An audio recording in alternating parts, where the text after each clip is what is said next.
Pocari Sweat presents The Sweat You Forget. Hello there, I'm Carrie, and this is your body. You might be wondering why it looks so pale. That's because your body releases at least 2.5 liters of fluids every day. You see, it's the sweat that you forget that's dehydrating you. Like work from home overtime takes effort, causing your body to sweat. In cold temperature, your body burns energy to stay warm. Having caffeinated drinks and alcohol can make you urinate more often. Fever causes sweating as your body is fighting viruses. And when you cry, you release body fluids through tears. But remember, you can always recover with Pocari Sweat. Because of these ions, we make a good match for your body's hydration needs.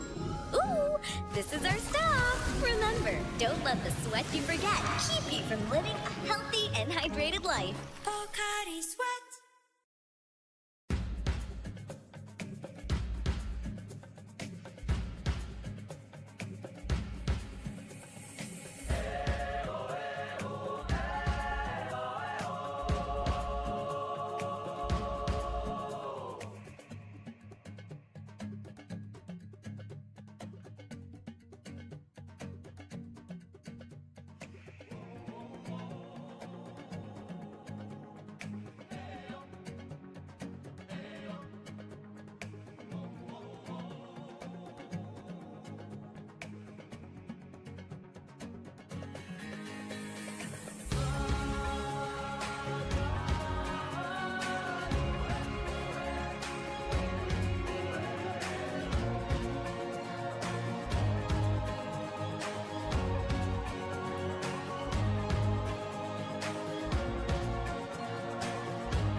Isang magandang hapon po sa ating lahat. Muli po kayo nakatutok sa ating weekly Psc Chatroom. Handog nga po yan ng ating Philippine Sports Commission every Wednesday 1 p.m. At ngayong hapon nga po ay tatampok natin ang isang team mula sa ating national team na nakapagkamit nga po ng mga medalya sa nakaraang 9th World Junior Wushu Championships na ginanap nga sa Brunei Darussalam. Yan po ang ating gold medalist na si Alexander Gabriel Delos Reyes. Kasama na rin ang ating mga bronze medalists. That's Johanna, Jeiel, Barbero, and Mark John Lazo. Pero bago po tayo magpatuloy sa ating interview with our wushu athletes we want to update you on the latest news from our Philippine Sports Commission for the past week and as well as achievements from our national athletes for the past week. At iyan nga po ang ating PSC this week.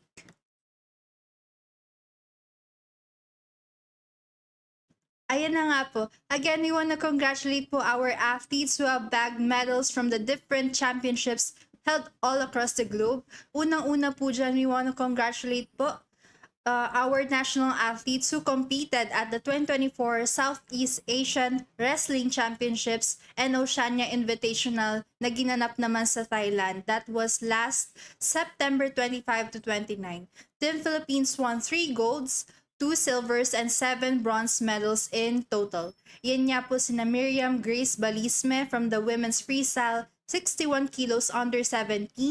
We have as well a gold from Alia Rose Gavales from the 53 kilos senior women's freestyle.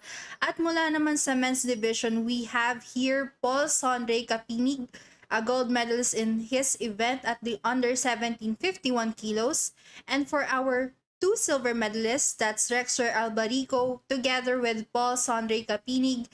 And for our bronze medalists, that's Jason Baucas, Joe Fercaliado, Edmund Gaso, Leonard Cervantes, Ronil Tubog, Alvin Lobrigito, and of course, Gia Pingot. And as well, we have our wushu athletes, our guests for this afternoon's episode. That's our gold medalist Alexander Gabriel Delos Reyes, Johanna Jeiel Barbero, together with Mark John Lazo as our bronze medalist sa naturang 9th World Junior Wushu Championships na ginanap nga sa Brunei Darussalam. And of course, we have as well Filipino shooter Enrique Leandro Enriquez. He clinched the silver medal after a hard-fought battle against Lee Jun Kit Joseph of Malaysia, and 5 points behind Olympic bronze medalist Lee Meng Yuan of Taipei in the finals of the men's Olympic skeet individual at the Taipei International Grand Prix rifle, pistol, and shotgun. Muli po, Enrique Leandro Enriquez, he won the silver at the skeet men event. And of course, hindi po papahuli, we have here our Philippine Taekwondo Jin, Tatiana Keja Mangin, who made history in the world stage after a victorious campaign in the female under 49 kilos at the Chuncheon 2024 World Taekwondo Junior Championships held in Chuncheon, South Korea. Dito nga po ay nakamit niya ang gold or ang championship title in the female under 49 kilo event. And for our rugby national team po, it's a double gold for the Philippines since Philippine Volcanoes competed in the Asia Rugby Emirates Sevens Trophy held in Nepal last October 4 to 5 this year. The men's team dominated the finals over Chinese Taipei in a 27 to 14 score, while the women's team survived against India with a 7 to 5 final score. Both of our men's and women's teams are back in Division 1. Muli po, congratulations po sa ating national rugby team. At ayun na nga po ang ating updates from our Philippine team for the past week. Patungo naman po sa ating updates and announcements from our Philippine Sports Commission. Last Wednesday, our very own Psc Chairman Richard Bachman graced the majestic Surfing Cup National Surfing Competition at the Puraran Beach, Baras, Catanduanes. This event gathered top surfers of the country and valued the contribution of sports tourism in promoting the attractive waves of the competition site. And that same day, we have here our PSC officials, that's Commissioner Walter Torres, who welcomed the members and officials of the Makati Football Club dito po sa ating Rizal Memorial Sports Complex. The squad presented the various trophies they've earned for the country, including the 2 championships from the Gothia Cup 2024, courtesy of the boys 13 and girls 12 teams. Our football club will be celebrating their 40th anniversary next year since joining the Gothia Cup, the biggest international youth football tournament. And same day, last Wednesday, the trio of medalists during the 2024 International Weightlifting Federation Junior Championships made a courtesy visit to our Philippine Sports Commission Chairman Richard Bachman dito po muli sa ating RMSC. Lovely Inan and Angeline Colonia made an identical 2 gold and 1 silver feat, while Jody Peralta added a bronze to the country's medal slate. Dito nga po, nasabi ng ating squad that they are 100% ready to prove the continental supremacy of the country in the sport sa upcoming Asian Youth and Junior Weightlifting Championships na gaganapin sa Doha, Qatar in December. At kasama nga rin po nila sa nasabing courtesy visit ay si Samahang Weightlifting ng Pilipinas President Monico Puentevilla. And last Friday nga po, the PSC Indigenous Peoples Games Technical Working Group, headed by the Office of Commissioner Matthew Fritz Gaston, held a coordination meeting with the local sports official of General Santos City, representatives from the National Commission on Indigenous People or NCIP, and as well as the Region 12 Department of Education General Santos City, the Indigenous Peoples Mandatory Representatives or IPMRS, and other local partner agencies in preparation for the upcoming Mindanao leg of the IP Games set on October 26 to 27 this year in General Santos City. General Santos City, headed by Mayor Lorelei Pacquiao, will be the host LGU for the final leg of the IP Games for this year. And same day last Friday, the founder of Managing Director of Turning Ideas into Actions or TIIA Consulting, Mr. David Crocker, made a courtesy visit with our very own Philippine Sports Commission Chairman Richard Bachman and PSC Commissioner Walter Francis Torres dito sa ating RMSC. Former Sports Performance and Planning Director of Australian Sports Commission, David Crocker, had a presentation of the TIIA Consulting School and High Performance Planning. And after nga ng nasabing discussion, Chairman Richard Bachman and Commissioner Torres went around the RMSC to show Mr. Crocker the current training facilities of the PSC for our National Training Pool or the NTPs. And same day, last Friday, the PSC held the second wave of the Safe Sport Workshop at the Athletes Dining Hall at the Phil Sports Arena or Ultra Pasig. The PSC continued the program in collaboration with Safe Sport Philippines and the Philippine Commission on Women in promoting a safe sports environment for both athletes and coaches.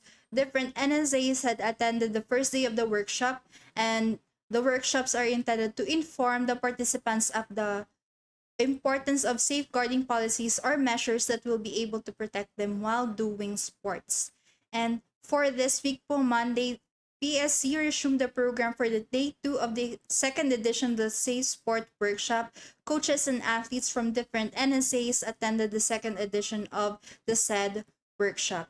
And our very own Philippine Sports Commission last Monday received the Senate Committee approval for its fiscal year 2025 budget proposal after presenting key projects including the ongoing support from grassroots to elite level of athletes and major rehabilitation and upgrades of sports infrastructures here sa ating RMSC and of course sa Phil Sports Arena and Phil Sports Ultra Pasig.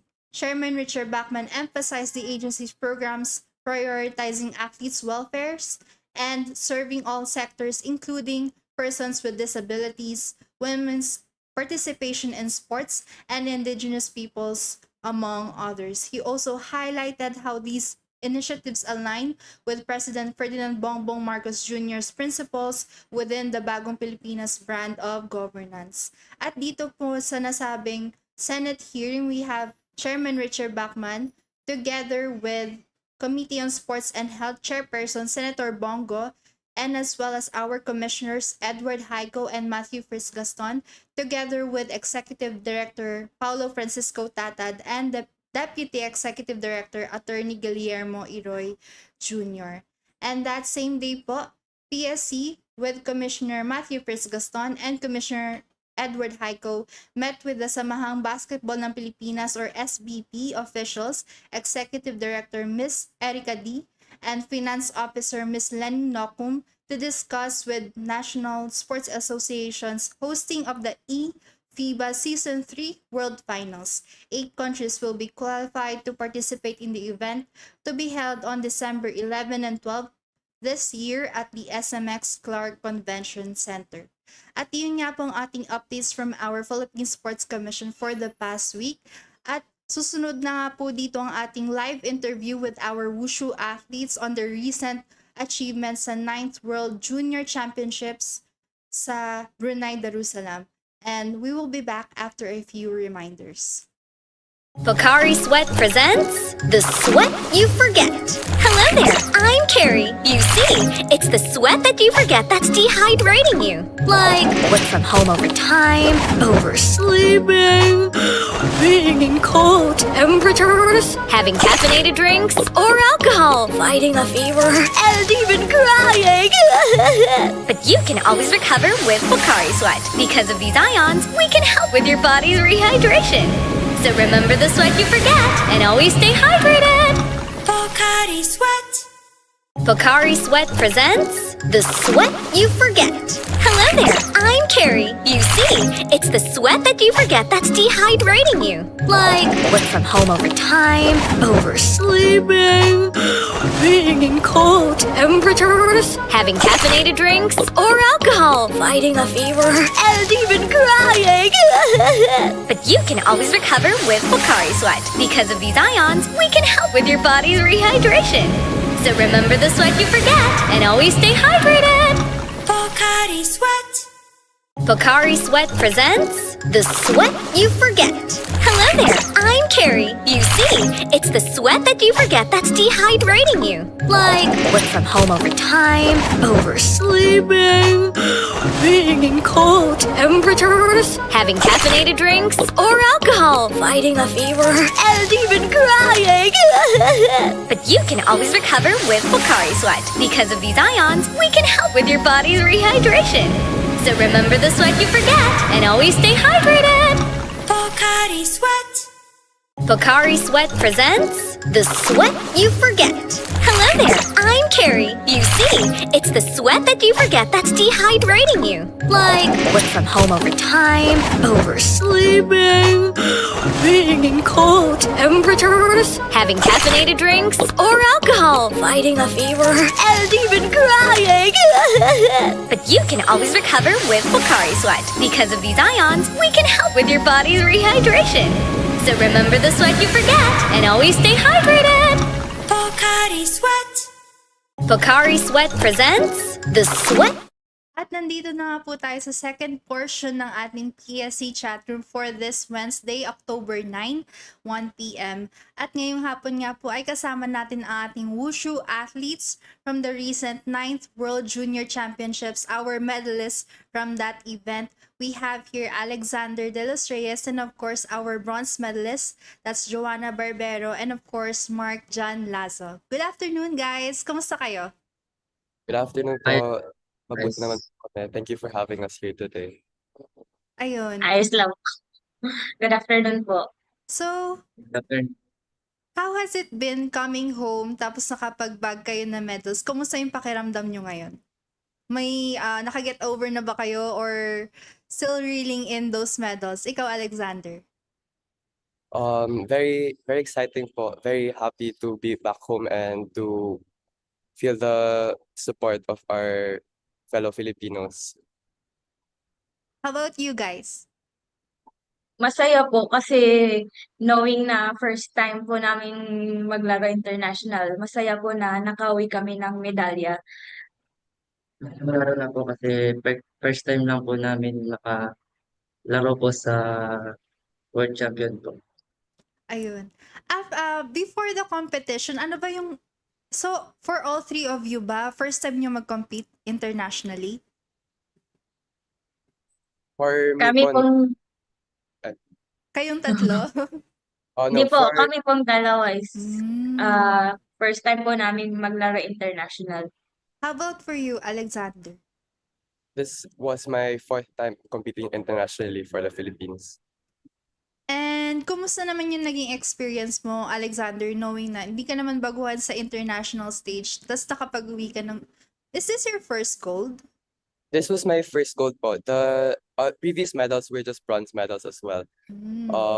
It was very heartwarming and it was a good boost for our morale, for our team's morale, especially since all of our team members who competed this time, except for one, were first time competing for the Philippines.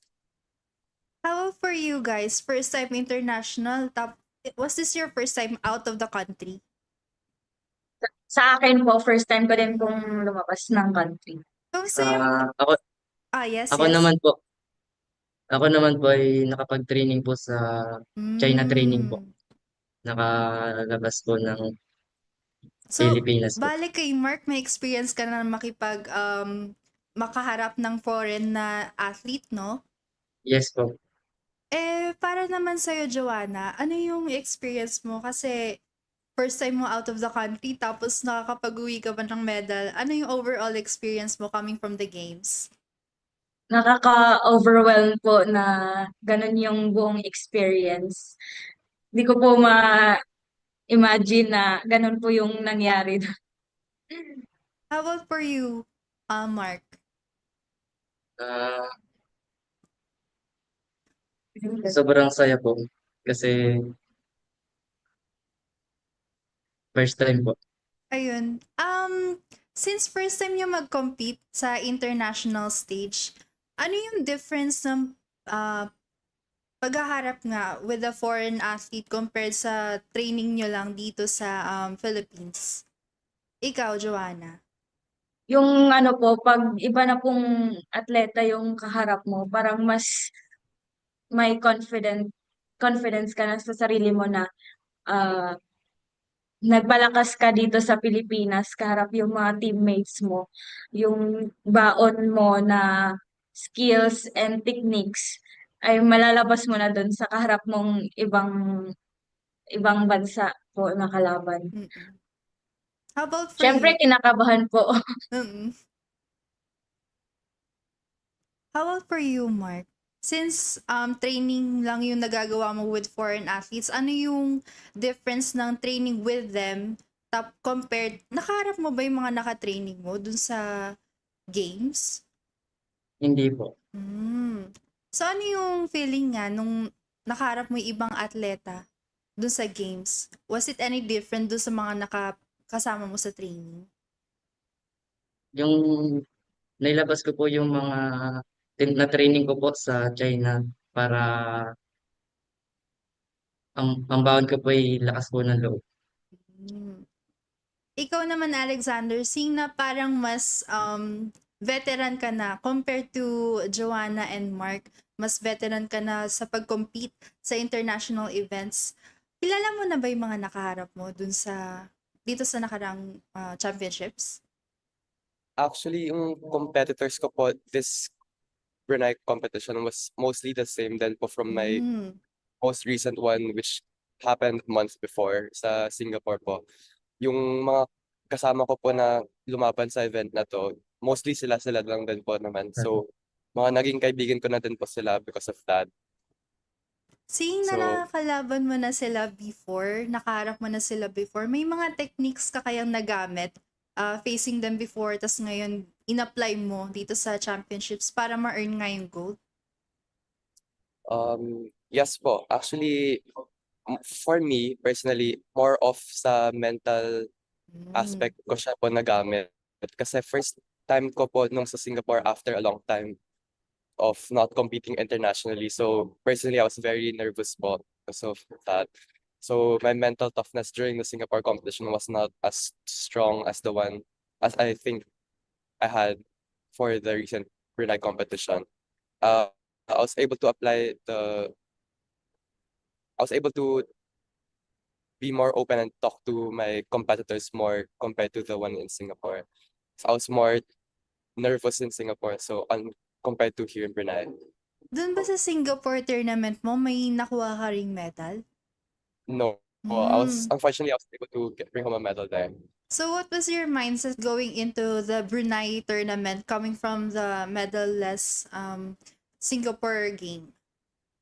I wanted to make it a different story compared to what happened in Singapore. Mm. The results from Singapore was able to help me push myself further, and it was able to let me identify the gaps Mm-mm. with my skill with the other competitors.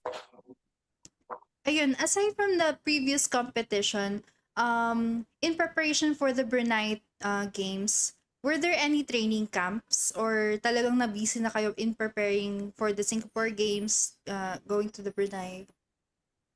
We We just trained at our gym with our Mm. coaches and our senior athletes.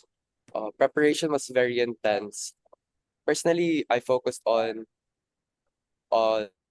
refining my techniques and my skills and focusing on minor details as well as strengthening myself both physically, mentally, and emotionally.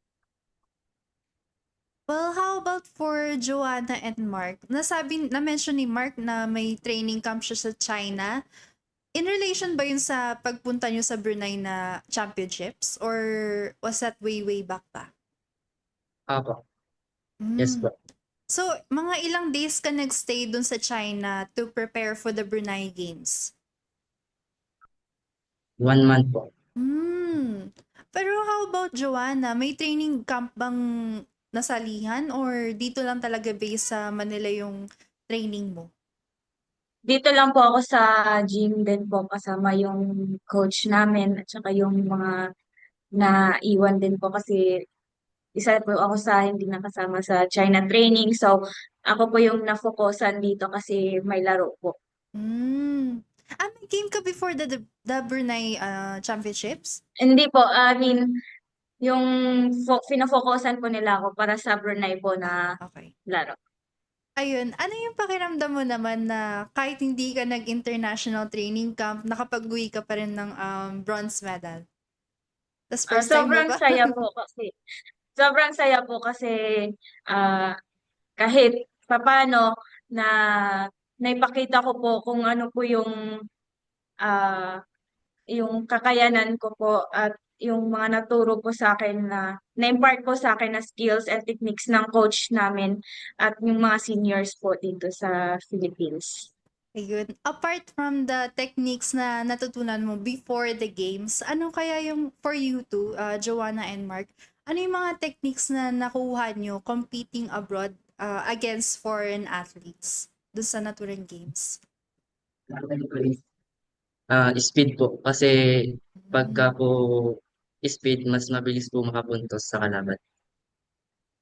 Yung ano po, timing po sa pagsa-strikes namin kasi knowing po na point system po yung laro namin, kailangan po namin na mas timing po yung mga pagpasok namin ng mga strikes sa kalaban para mas clear po yung mga puntos namin. Yun. Will we be seeing more competitions from you guys, more medals from you guys? Sa tingin nyo? Um, Sisipagan po namin para sa susunod po na mga laro, na mga competition po na darating ay mas mataas na po na medalya yung makukuha namin. Ayun. Labas naman tayo ng competition. You visited the Philippine Embassy in Brunei. Nakita namin sa page ng Wushu. Ano yung pakiramdam knowing na may mga kapwa Pilipino kayo na nag-support sa inyo dun sa mismong venue? Tapos, mga, as you've said nga, medyo newbie pa kayo sa international stage, sporting stage. Ano yung pakiramdam na may kapwa Pilipino kayong kasama dun? Apart from your team members, of course. Nakakataba po ng puso na may kababayan po may kababayan po kaming sumusuporta sa amin. Nakaka-motivate po lalo kasi knowing na hindi lang po yung pamilya namin yung proud sa amin, yung mga team and coaches namin, kundi po ang buong Filipino community po. For you, Alexander. For me po, it was very heartwarming to see fellow Filipinos from the embassy specifically at the competition venue in person. Knowing that they have very busy schedules, they still took their time to visit us and watch us in person. So that was very touching and encouraging as well. It was very nice to know that that we have a strong support system behind us and supporting us athletes. It reminds us that we're not competing just for ourselves, but also for our country, but really for our country. Ayun. Apart from the support dun sa event or sa venue, nag-tune in ba yung families nyo sa championships? Yes po, actually, our parents were there to support us in person. Mm. They went there to watch us compete. Kaya pala malakas. And marami tayong nawi-wing medals. Question lang, how long have you been in the national team, Joanna and Mark? Sa amin po, 7 months na po kami nandito. How about for you, Mark? Same kayo, Ganun din 7 months? po. Parang Opo. same batch kayo ng pagpasok. Opo, same batch po kami. How about for you, Alexander? I've been in the national team po since 2016. And how were you scouted by the I was Wushu scouted Federation? po after a year of training in our local club here in Quezon City. The head coach went over and visited our gym, and then they scouted some athletes. And luckily, I was one of them. For you guys, 7 months, ganun na rin ba kayo from a private institution na scout kayo ng Wushu Federation?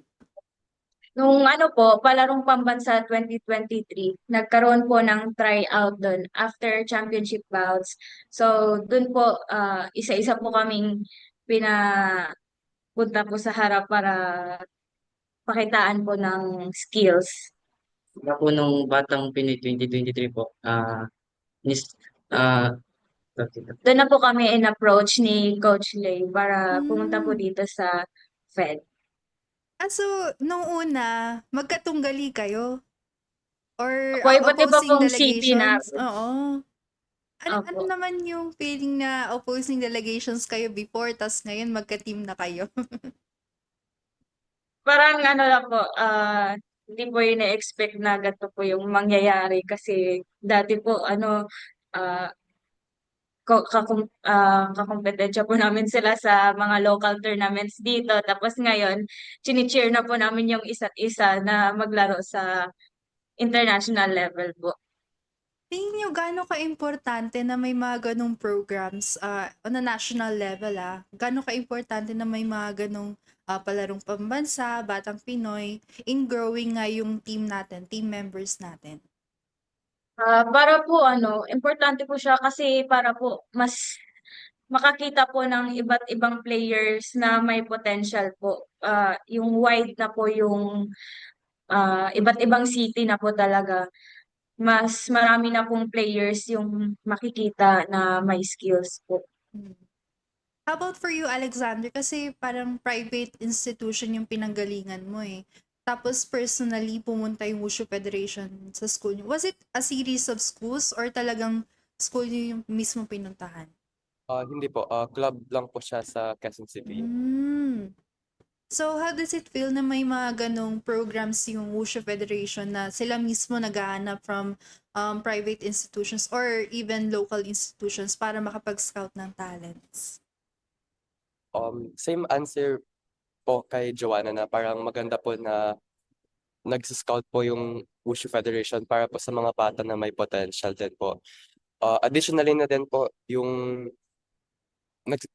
pagkaka-scout po nila na nag-grow din po yung awareness sa Philippines tungkol po sa sport na to. Kasi dito po sa Pilipinas, hindi po masyadong kilala yung sport po namin na Wushu. So maganda po pag meron mga competitions po na parang Batang Pinoy, palarong pambansa, para po mas makilala po yung sport namin. Ayun. Nasa usaping awareness na tayo.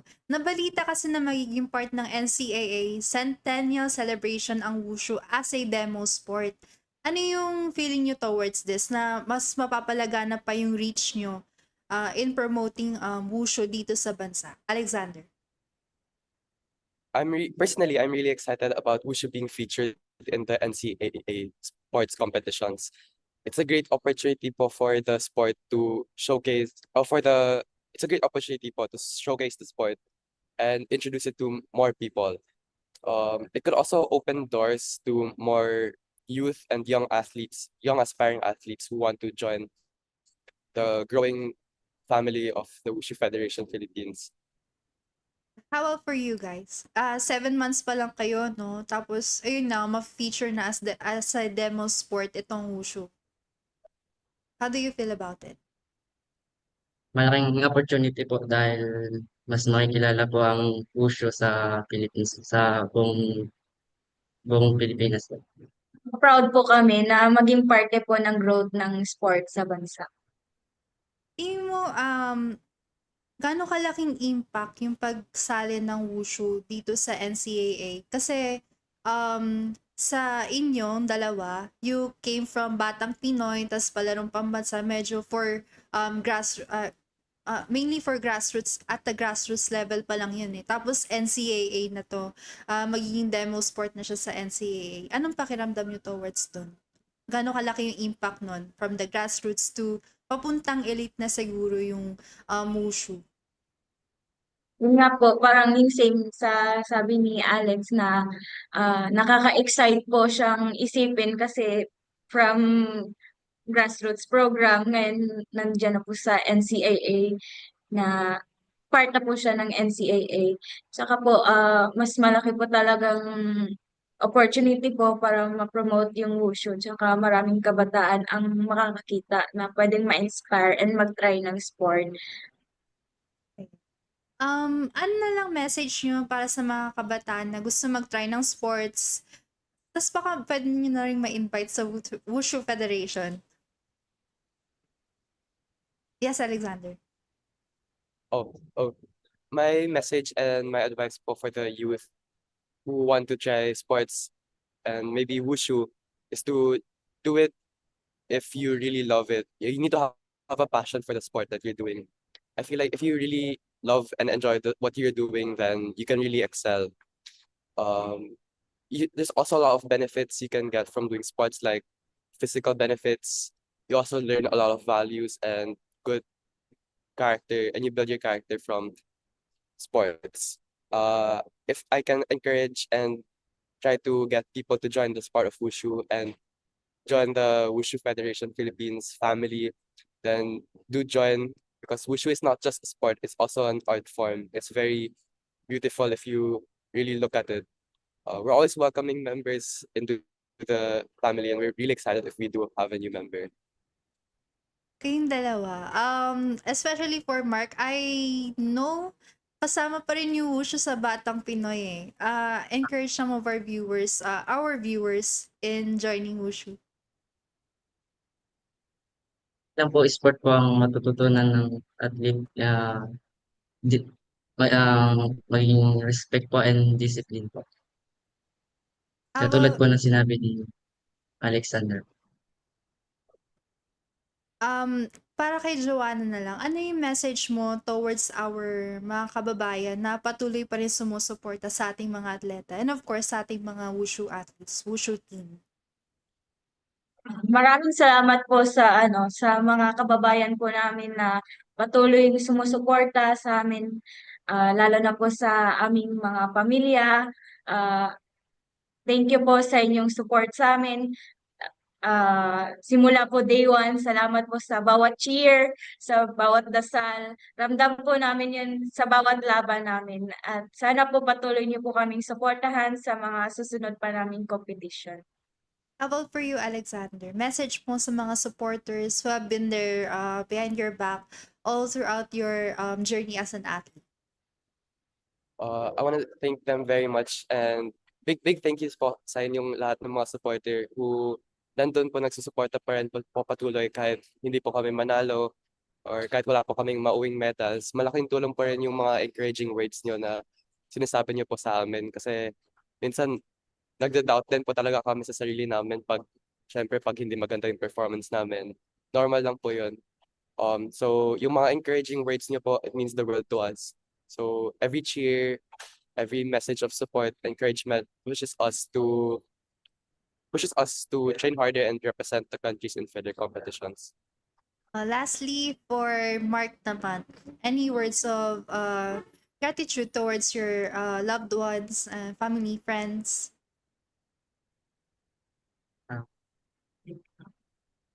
Thank you po. Sa mga walang sawang suporta po. Ayun. A heartfelt message from Mark. Ayun. Any competitions ba na pwede naming abangan from our wushu team? Meron ba tayong mga Yes. paparating na competitions? Yes po, for this year, our senior athletes still have 3 more competitions in total. The most the upcoming one is the World Game Series, which will commence in a few days actually. I think our teammates are leaving tomorrow, and then they'll be back for the Taolu World Cup also this month in Japan. And then lastly would be the Sander World Cup next month. Loaded pala And yung schedule ng yeah, ating team. and then the Batang Pinoy competitions nga po. How about for you guys? Any competitions na abangan namin? For us po, wala na po for this year. Well, Mm, hopefully next year makalaban pa rin po ulit kami. sa junior championships pa rin. Opo. Sana mag-back-to-back tayo dyan. Ayun, so there we have it, our wushu athletes who competed at the 9th World Junior Championships sa Brunei Darussalam. Again, congratulations Alexander, Johanna, and Mark. And thank you again for this interview. Babalik po kami after a few Po. Psc reminders. Sweat presents The Sweat You Forget. Hello there, I'm Carrie, and this is your body. You might be wondering why it looks so pale. That's because your body releases at least 2.5 liters of fluids every day. You see, it's the sweat that you forget that's dehydrating you. Like work from home overtime takes effort, causing your body to sweat.